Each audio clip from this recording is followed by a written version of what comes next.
One afternoon, a month later, Dorian Gray was reclining in a luxurious armchair in the little library of Lord Henry's house in Mayfair. It was, in its way, a very charming room, with its high-panelled wainscoting of olive-stained oak, its cream-coloured frieze and ceiling of race plasterwork, and its brick-dust felt carpet strewn with silk long-fringed Persian rugs. On a tiny satin-wood table stood a statuette by Clodion, and beside it lay a copy of Liaisons Nouvelles, bound for Margaret of Valois by Clovis Eve, and powdered with the gilt daisies that queen had selected for her device. Some large blue china jars and parrot tulips were ranged on the mantel-shelf, and through the small leaded panes of the window streamed the apricot-coloured light of a summer day in London. Lord Henry had not yet come in. He was always late on principle, his principle being that punctuality is the thief of time. So the lad was looking rather sulky, as with listless fingers he turned over the pages of an elaborately illustrated edition of Manon Lescaut that he had found in one of the bookcases. The formal, monotonous ticking of the Louis XIV clock annoyed him. Once or twice he thought of going away. At last he heard a step outside, and the door opened. "How late you are, Harry!" he murmured. "I am afraid it is not Harry, Mr. Gray," answered a shrill voice. He glanced quickly round and rose to his feet. "I beg your pardon. You thought it was my husband. It is only his wife. You must let me introduce myself. I know you quite well by your photographs. I think my husband has got 17 of them." "Not 17, Lady Henry." "Well, 18, then. And I saw you with him the other night at the opera." She laughed nervously as she spoke, and she watched him with her vague forget-me-not eyes. She was a curious woman, whose dresses always looked as if they had been designed in a rage and put on in a tempest. She was usually in love with somebody, and, as her passion was never returned, she had kept all her illusions. She tried to look picturesque, but only succeeded in being untidy. Her name was Victoria, and she had a perfect mania for going to church. "That was Lohengrin, Lady Henry, I think?" "Yes, it was dear Lohengrin. I like Wagner's music better than anybody's. It is so loud that one can talk the whole time without other people hearing what one says. That is a great advantage, don't you think so, Mr. Gray?" The same nervous staccato laugh broke from her thin lips, and her fingers began to play with a long tortoise-shell paper-knife. Dorian smiled and shook his head. "I'm afraid I don't think so, Lady Henry. I never talk during music, at least during good music. If one hears bad music, it is one's duty to drown it in conversation." "Ah, that is one of Harry's views, isn't it, Mr. Gray? I always hear Harry's views from his friends. It is the only way I get to know of them. But you must not think I don't like good music. I adore it, but I am afraid of it. It makes me too romantic. I have simply worshipped pianists. 2 at a time sometimes, Harry tells me. I don't know what it is about them.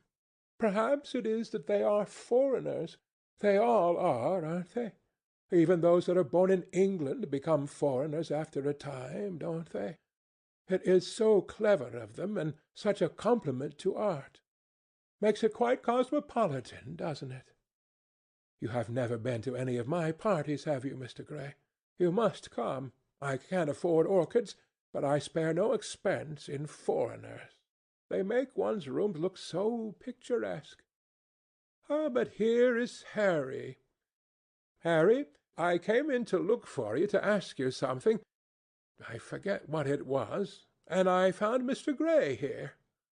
We have had such a pleasant chat about music. We have quite the same ideas.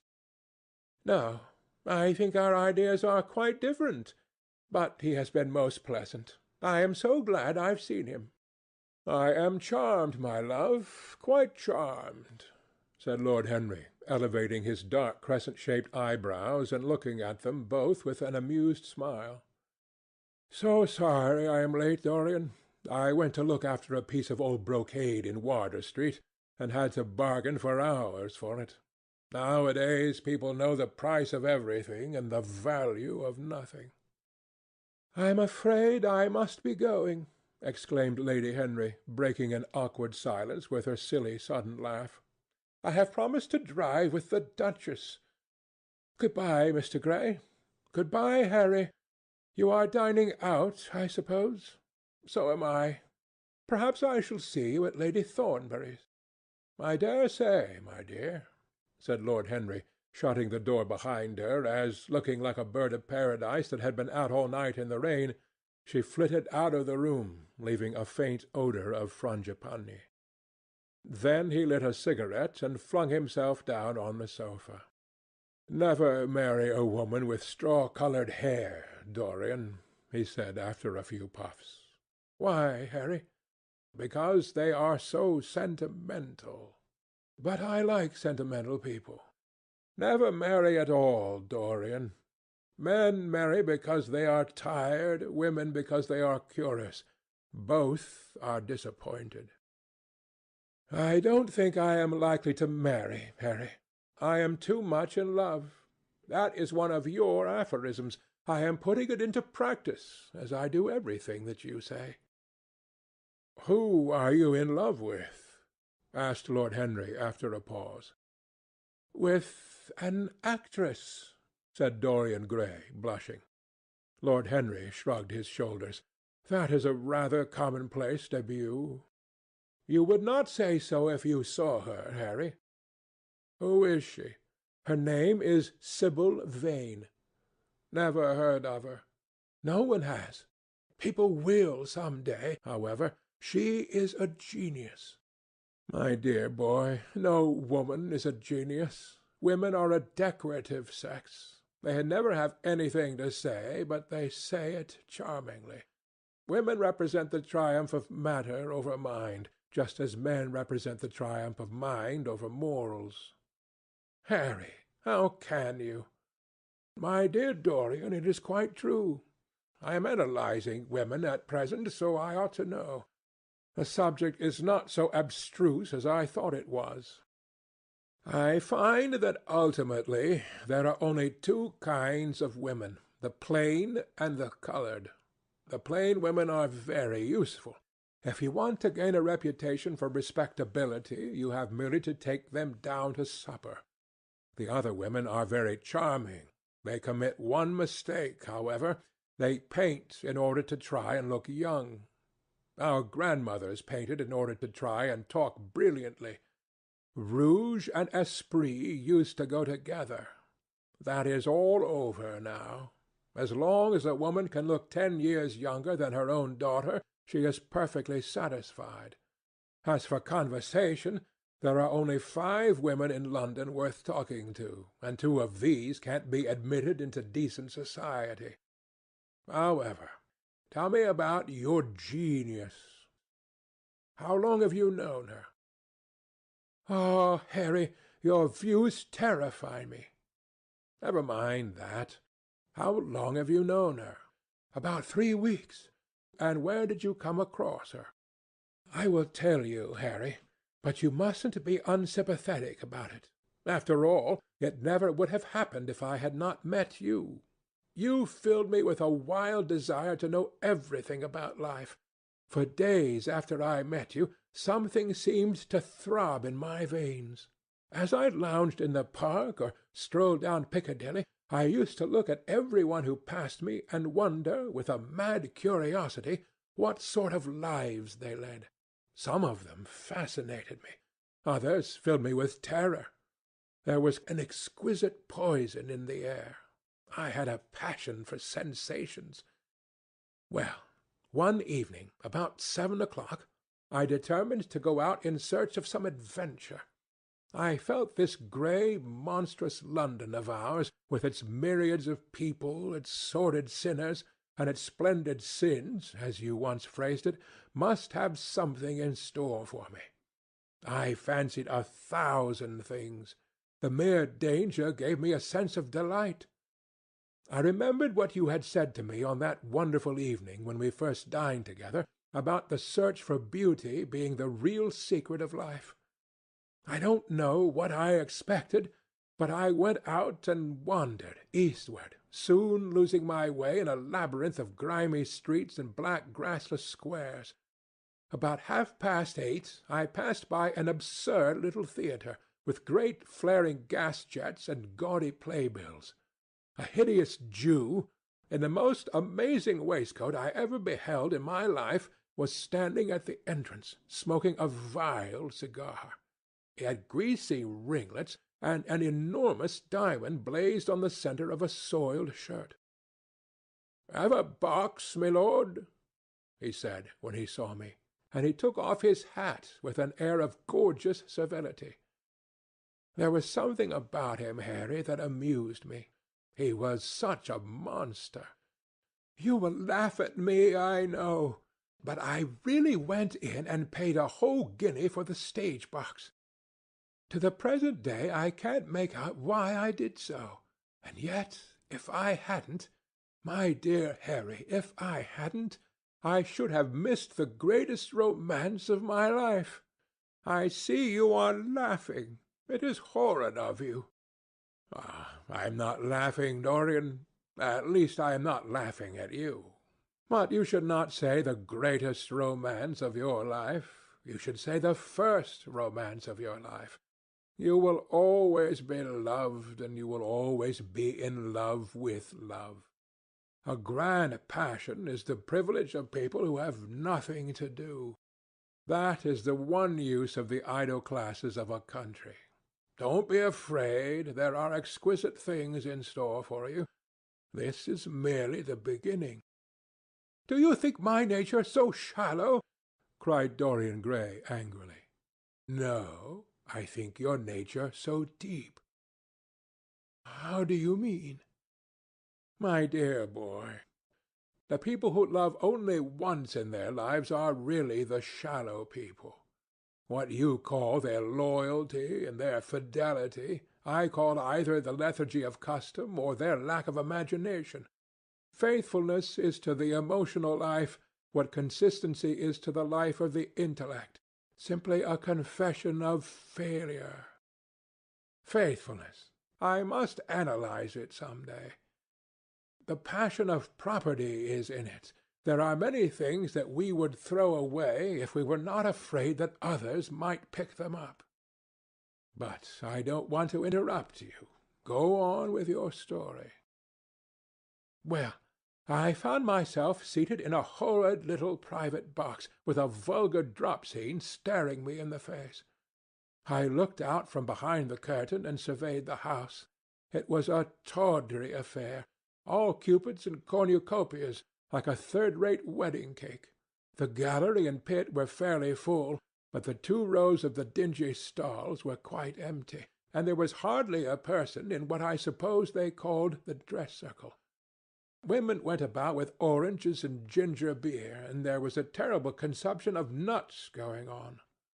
It must have been just like the palmy days of the British drama. Just like, I should fancy, and very depressing. I began to wonder what on earth I should do when I caught sight of the playbill. What do you think the play was, Harry?" "I should think The Idiot Boy, or Dumb but Innocent. Our fathers used to like that sort of piece, I believe. The longer I live, Dorian, the more keenly I feel that whatever was good enough for our fathers is not good enough for us. In art, as in politics, les grands-pères ont toujours tort. This play was good enough for us, Harry. It was Romeo and Juliet. I must admit that I was rather annoyed at the idea of seeing Shakespeare done in such a wretched hole of a place. Still, I felt interested in a sort of way. At any rate, I determined to wait for the first act. There was a dreadful orchestra, presided over by a young Hebrew who sat at a cracked piano, that nearly drove me away. But at last the drop scene was drawn up, and the play began. Romeo was a stout, elderly gentleman, with corked eyebrows, a husky tragedy voice, and a figure like a beer-barrel. Mercutio was almost as bad. He was played by the low comedian who had introduced gags of his own and was on most friendly terms with the pit. They were both as grotesque as the scenery, and that looked as if it had come out of a country booth. But Juliet! Harry, imagine a girl hardly 17 years of age, with a little flower-like face, a small Greek head with plaited coils of dark brown hair, eyes that were violet wells of passion, lips that were like the petals of a rose. She was the loveliest thing I had ever seen in my life. You said to me once that pathos left you unmoved, but that beauty, mere beauty, could fill your eyes with tears. I tell you, Harry, I could hardly see this girl for the mist of tears that came across me. And her voice! I never heard such a voice. It was very low at first, with deep mellow tones that seemed to fall singly upon one's ear. Then it became a little louder, and sounded like a flute or a distant oboe. In the garden scene it had all the tremulous ecstasy that one hears just before dawn when nightingales are singing. There were moments later on when it had the wild passion of violins. You know how a voice can stir one. Your voice and the voice of Sibyl Vane are two things that I shall never forget. When I close my eyes I hear them, and each of them says something different. I don't know which to follow. Why should I not love her?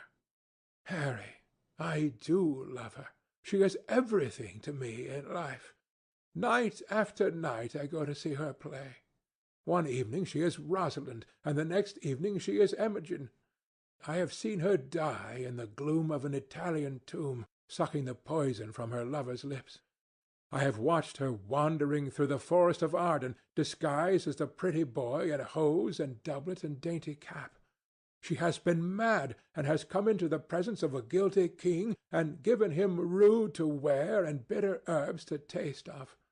She has been innocent, and the black hands of jealousy have crushed her reed-like throat. I have seen her in every age and in every costume. Ordinary women never appeal to one's imagination. They are limited to their century. No glamour ever transfigures them. One knows their minds as easily as one knows their bonnets. One can always find them. There is no mystery in any of them. They ride in the park in the morning, and chatter at tea-parties in the afternoon. They have their stereotyped smile and their fashionable manner. They are quite obvious. But an actress! How different an actress is! Harry, why didn't you tell me that the only thing worth loving is an actress? Because I have loved so many of them, Dorian. Oh, yes, horrid people with dyed hair and painted faces. Don't run down dyed hair and painted faces. There is an extraordinary charm in them, sometimes, said Lord Henry. I wish now I had not told you about Sibyl Vane. You could not have helped telling me, Dorian. All through your life you will tell me everything you do. Yes, Harry, I believe that is true. I can't help telling you things. You have a curious influence over me. If I ever did a crime, I would come and confess it to you. You would understand me.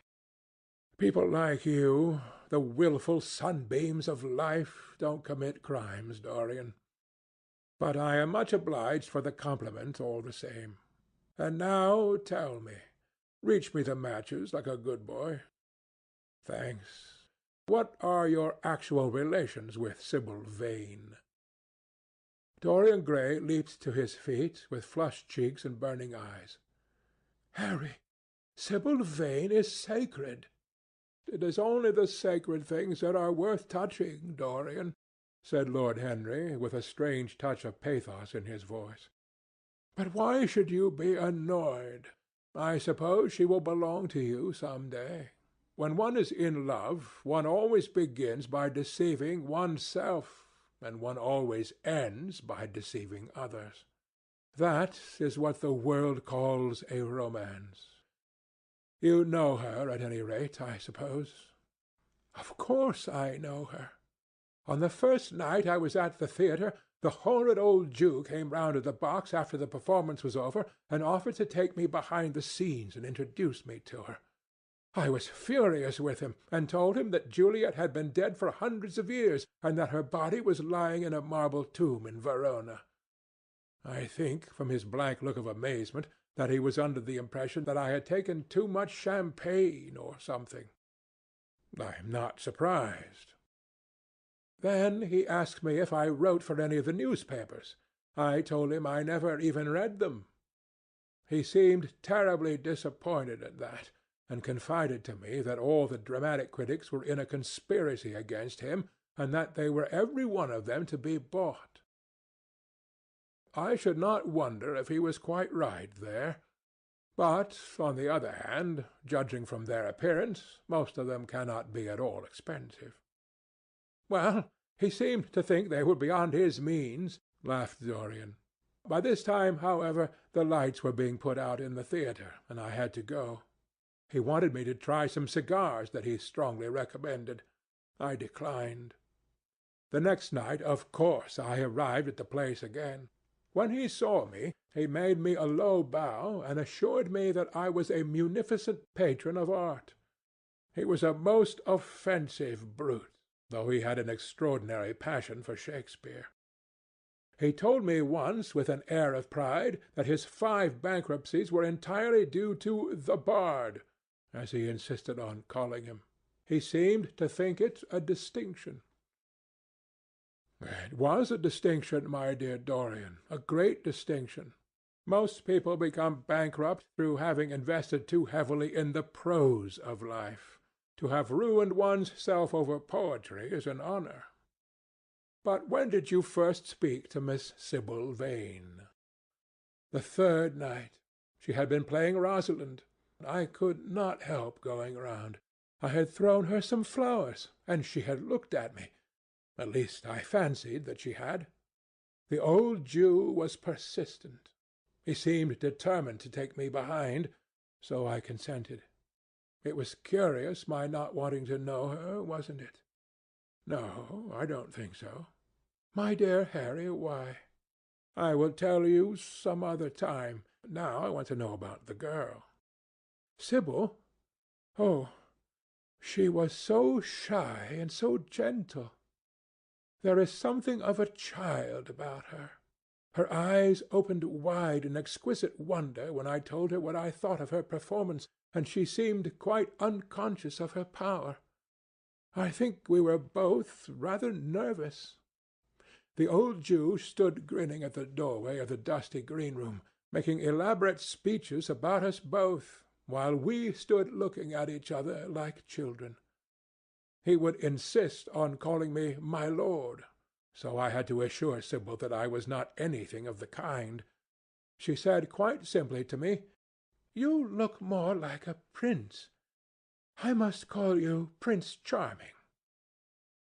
"Upon my word, Dorian, Miss Sibyl knows how to pay compliments." "You don't understand her, Harry. She regarded me merely as a person in a play. She knows nothing of life.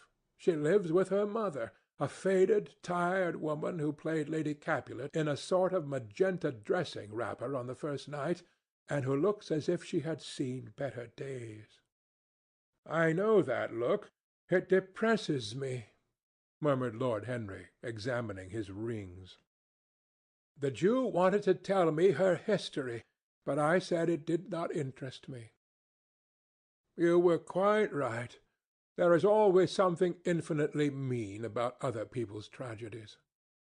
"Sibyl is the only thing I care about. What is it to me where she came from? From her little head to her little feet, She is absolutely and entirely divine. Every night of my life I go to see her act, and every night she is more marvellous.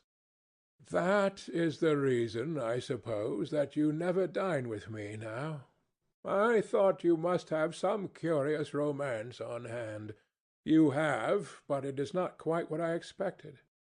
My dear Harry, we either lunch or sup together every day, and I have been to the opera with you several times," said Dorian, opening his blue eyes in wonder. "You always come dreadfully late." "Well, I can't help going to see Sibyl play," he cried, "even if it is only for a single act. I get hungry for her presence, and when I think of the wonderful soul that is hidden away in that little ivory body, I am filled with awe. You can dine with me to-night, Dorian, can't you?" He shook his head.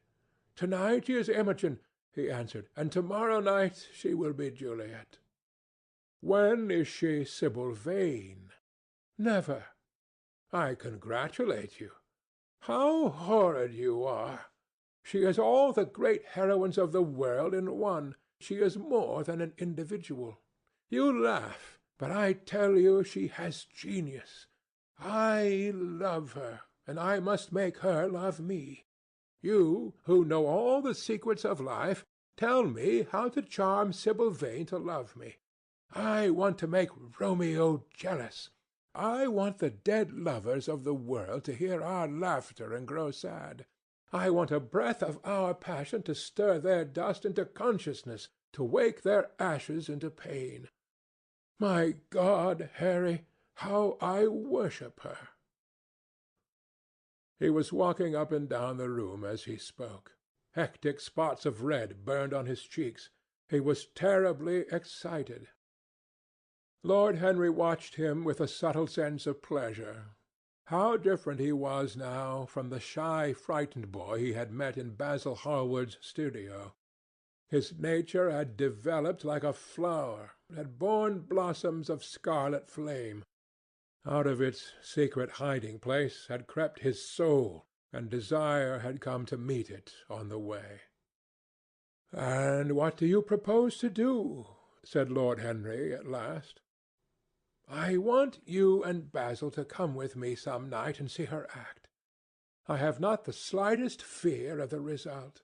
You are certain to acknowledge her genius. Then we must get her out of the Jew's hands.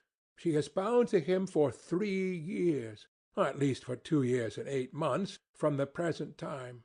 I shall have to pay him something, of course. When all that is settled, I shall take a West End theatre, and bring her out properly.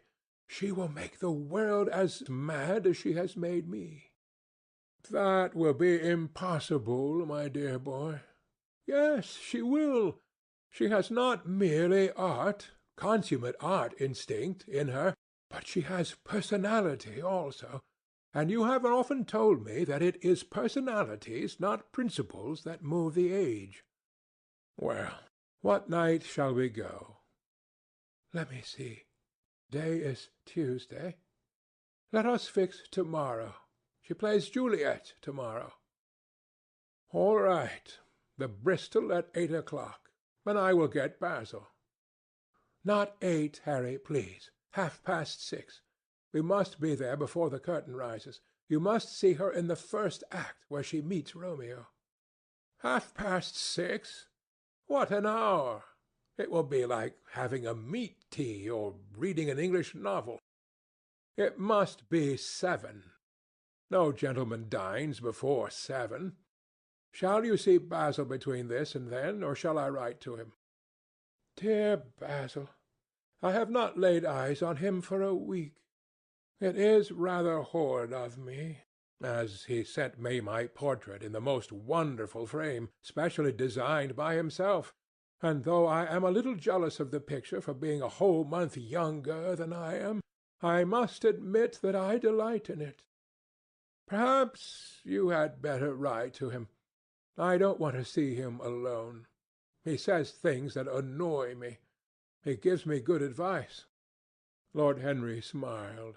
People are very fond of giving away what they need most themselves. It is what I call the depth of generosity. Oh, Basil is the best of fellows, but he seems to me to be just a bit of a Philistine. Since I have known you, Harry, I have discovered that. Basil, my dear boy, puts everything that is charming in him into his work. The consequence is that he has nothing left for life but his prejudices, his principles, and his common sense. The only artists I have ever known who are personally delightful are bad artists. Good artists exist simply in what they make, and consequently are perfectly uninteresting in what they are. A great poet, a really great poet, is the most unpoetical of all creatures. But inferior poets are absolutely fascinating. The worse their rhymes are, the more picturesque they look. The mere fact of having published a book of second-rate sonnets makes a man quite irresistible. He lives the poetry that he cannot write. The others write the poetry that they dare not realize. "I wonder is that really so, Harry?" said Dorian Gray, putting some perfume on his handkerchief out of a large gold-topped bottle that stood on the table. "It must be, if you say it. And now I am off. Imogen is waiting for me. Don't forget about tomorrow. Good-bye." As he left the room, Lord Henry's heavy lids drooped, and he began to think. Certainly, few people had ever interested him so much as Dorian Gray, and yet the lad's mad adoration of some one else caused him not the slightest pang of annoyance or jealousy. He was pleased by it. It made him a more interesting study. He had been always enthralled by the methods of natural science, but the ordinary subject matter of that science had seemed to him trivial and of no import. And so he had begun by vivisecting himself, as he had ended by vivisecting others.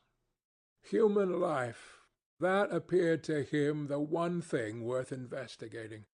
Compared to it, there was nothing else of any value. It was true that as one watched life in its curious crucible of pain and pleasure, one could not wear over one's face a mask of glass, nor keep the sulphurous fumes from troubling the brain and making the imagination turbid with monstrous fancies and misshapen dreams. There are poisons so subtle that to know their properties one had to sicken of them. There are maladies so strange that one had to pass through them if one sought to understand their nature. And yet what a great reward one received! How wonderful the whole world became to one! To note the curious hard logic of passion and the emotional colored life of the intellect, to observe where they met and where they separated, at what point they were in unison and at what point they were at discord, there was a delight in that. What matter what the cost was? One could never pay too high a price for any sensation. He was conscious, and the thought brought a gleam of pleasure into his brown agate eyes, that it was through certain words of his, musical words said with musical utterance, that Dorian Gray's soul had turned to this white girl and bowed in worship before her. To a large extent the lad was his own creation. He had made him premature. That was something. Ordinary people waited till life disclosed to them its secrets. But to the few, to the elect, the mysteries of life were revealed before the veil was drawn away. Sometimes this was the effect of art, and chiefly the art of literature, which dealt immediately with the passions and the intellect. But now and then a complex personality took the place and assumed the office of art, was indeed in its way a real work of art, life having its elaborate masterpieces just as poetry has, or sculpture, or painting. Yes, the lad was premature. He was gathering his harvest while it was yet spring. The pulse and passion of youth were in him, but he was becoming self-conscious. It was delightful to watch him. With his beautiful face and his beautiful soul, he was a thing to wonder at. It was no matter how it all ended, or was destined to end.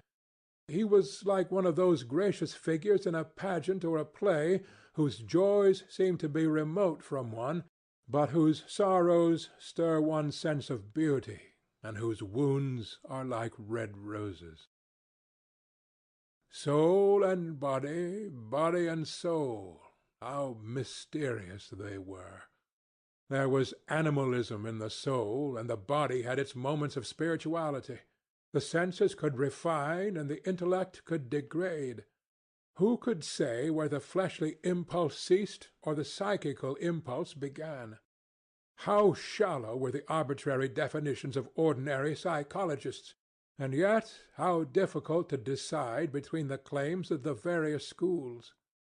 Was the soul a shadow seated in the house of sin, or was the body really in the soul, as Giordano Bruno thought? The separation of spirit from matter was a mystery, and the union of spirit with matter was a mystery also. He began to wonder whether he could ever make psychology so absolute a science that each little spring of life would be revealed to us. As it was, we always misunderstood ourselves and rarely understood others. Experience was of no ethical value. It was merely the name men gave to their mistakes. Moralists had, as a rule, regarded it as a mode of warning, had claimed for it a certain ethical efficacy in the formation of character, had praised it as something that taught us what to follow and showed us what to avoid. But there was no motive power in experience. It was as little of an active cause as conscience itself. All that it really demonstrated was that our future would be the same as our past, and that the sin we had done once, and with loathing, we would do many times, and with joy. It was clear to him that the experimental method was the only method by which one could arrive at any scientific analysis of the passions, and certainly Dorian Gray was a subject made to his hand, and seemed to promise rich and fruitful results. His sudden, mad love for Sibyl Vane was a psychological phenomenon of no small interest. There was no doubt that curiosity had much to do with it, curiosity and the desire for new experiences, yet it was not a simple, but rather a very complex passion. What there was in it of the purely sensuous instinct of boyhood had been transformed by the workings of the imagination, changed into something that seemed to the lad himself to be remote from sense, and was for that very reason all the more dangerous. It was the passions about whose origin we deceived ourselves that tyrannized most strongly over us. Our weakest motives were those of whose nature we were conscious. It often happened that when we thought we were experimenting on others, we were really experimenting on ourselves. While Lord Henry sat dreaming on these things, a knock came to the door, and his valet entered and reminded him it was time to dress for dinner. He got up and looked out into the street. The sunset had smitten into scarlet gold the upper windows of the houses opposite. The panes glowed like plates of heated metal. The sky above was like a faded rose. He thought of his friend's young fiery-coloured life, and wondered how it was all going to end. When he arrived home, about 12:30, he saw a telegram lying on the hall table. He opened it, and found it was from Dorian Gray. It was to tell him that he was engaged to be married to Sibyl Vane. End of Chapter 4.